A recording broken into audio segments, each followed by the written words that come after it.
Novak Djokovic, for the second year in a row, loses his first match at Indian Wells to a lucky loser. Last year it was Nardi. This year is Van de Zandschulp.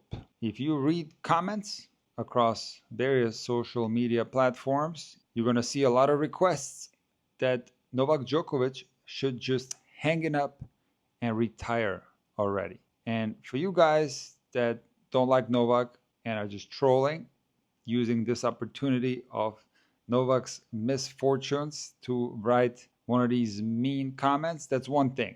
I get it. But for the tennis fans out there that are not necessarily trolls and really believe that Novak Djokovic should just hang it up because he lost a couple of matches in a row in Doha, he lost in straight sets to Berrettini, and now he lost again. Think of it this way.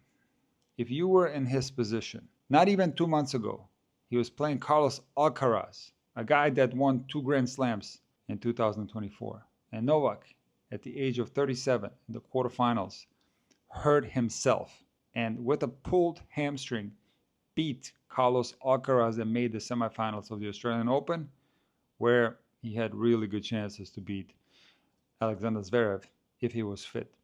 Just think to yourself, if you can produce a result like that, why in the world would Novak Djokovic think about retirement? He is obviously still capable of playing at an extremely high level, but don't get it twisted. The last 2 years have been poor from Novak compared to his normal results. And Novak Djokovic admitted this in the post-match press conference. And before I talk about what's happening to Novak outside the Grand Slams, let me first give credit where credit is due. Botic van den Zandschulp has one of the hardest forehands that I've ever seen. Now, it was hard for me to find data on his forehand speed, but just looking at it on TV, everybody's talking about how slow the courts are, but his forehand looks absolutely humongous and it looks heavy as well. I was able to find some data on his forehand speed, which is very difficult to find. And in 2021, during the Australian Open, Van den Zandschulp had the third fastest forehand average speed at 129.4 miles an hour. And just from looking at it, I don't have any data to back this up. I believe that Botic has one of the hardest forehands on tour. And when he's playing well, he's extremely dangerous. He has now beaten Alcaraz at the US Open. He beat Nadal in Davis Cup, and he has also a win against Djokovic. Very impressive. The one thing that holds Botic back in some matches is his second serve. He is in the top 10 for double faults on the ATP Tour, and he can get a little bit tight on his second serve. But again, he is one of the most dangerous players on tour right now. He's capable of taking out anyone when he's playing well, and he played extremely well against Kyrgios in the first round. And today's match against Djokovic was spectacular. But now, let's talk about Djokovic. The first set against Botic in today's match was one of the worst sets that I've ever seen from Novak Djokovic. He was missing easy balls, sitters with his forehand. He was spraying returns wildly. He was missing volleys. He wasn't serving well. That first set was very poor. In the second set, Novak Djokovic turned it around, started playing a lot better, went up 2 breaks, but at 5-1 up in the second set, he got very negative, started talking to the box, and he remained negative for a couple of games. He lost his serve. The score was 5-3. He was serving for it. And that's where he put together a good service game, won the second set, and was pumping himself up. And that was an important thing for me to witness, because the problem that I'm seeing with Djokovic over the last 2 years is that he finds a level that's close to his best at Grand Slams in the last 2 years. But at the tournaments outside the Grand Slams, this is where Djokovic has been playing poorly. And the difference between 2025 and 2024 is that this year, Novak in the tournaments outside the Grand Slams seems to be there mentally. This was not the case in 2024. There were a lot of mysterious matches from Novak, between the Australian Open and the French Open. It looked like he didn't want to be on the court. And I'm not seeing this from Novak this year. Like I said, he won that second set. He was fighting really hard to win this match. So that is definitely a positive sign. Now, Botic won the third set 6-1, and you would think that he blew Novak off the court, but this was a very tight set. The first 6 games of this third set were close and could have gone either way. But somewhat similar to the first set, when it came to the important points, Novak Djokovic was playing poorly, missing easy balls. One point in particular that can relate to a lot of players, especially at the recreational level, was 2-1 Botic, Novak serving at love 15. He was transitioning to the net and had a very easy volley, and he stomped into it. He didn't continue to transition through it.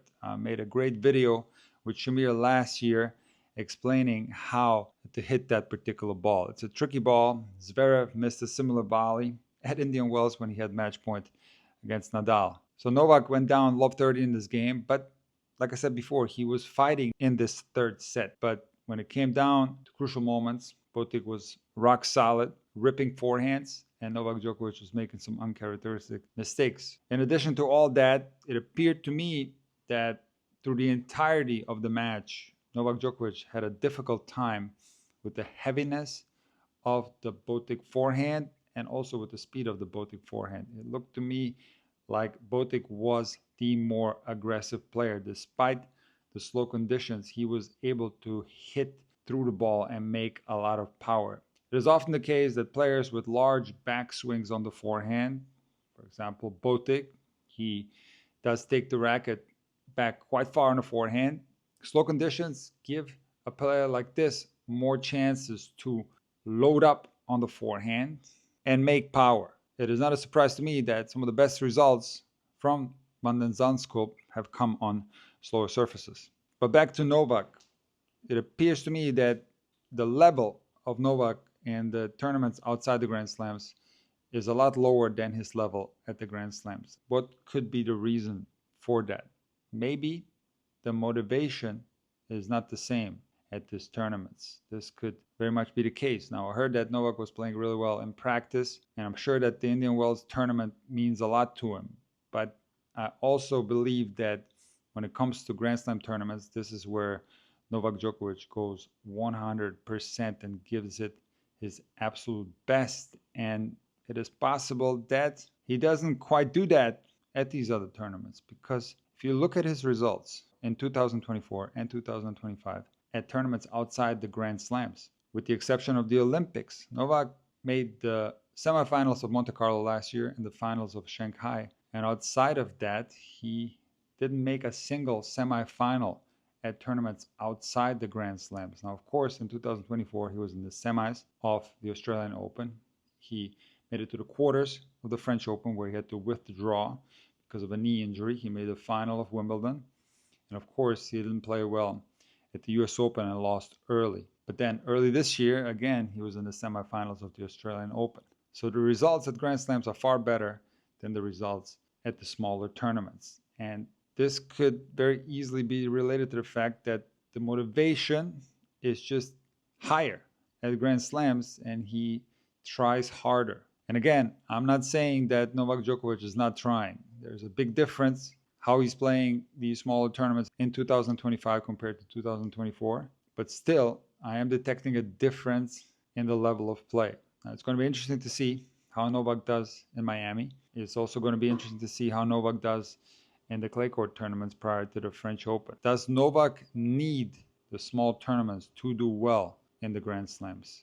Generally, I would say yes, but this might not necessarily be the case because Novak has ultimate confidence in his game and he has the memory of dominating the tour for so long and winning all the tournaments that you could possibly win. So generally, I would say that players need confidence from winning matches at tournaments that lead up to a Grand Slam. But in Novak's case, I do think it's a tad different. And even if he continues to do poorly in these smaller tournaments, I still think that he will be a threat at the Grand Slam level where he is going to try his absolute best. Can he win a Grand Slam? I have my doubts if he happens to face Sinner, but against everybody else on tour, Novak Djokovic is capable of beating everyone, including Alcaraz. What is Novak Djokovic playing for? Well, there are still some records on the line that are interesting. There's the Margaret Court record, which is an unofficial record of 24 Grand Slams. I'm sure Novak Djokovic wants to beat that one. Most titles of all time, Jimmy Connors leads the list with 109 titles. Novak Djokovic can get to 100, maybe pass Federer, but whether he's going to be able to pass Jimmy Connors, that's going to be tough, especially if Novak continues to perform so poorly at these smaller tournaments. So there's still a lot to play for Novak, and to me, the tour is more interesting when he is in the mix.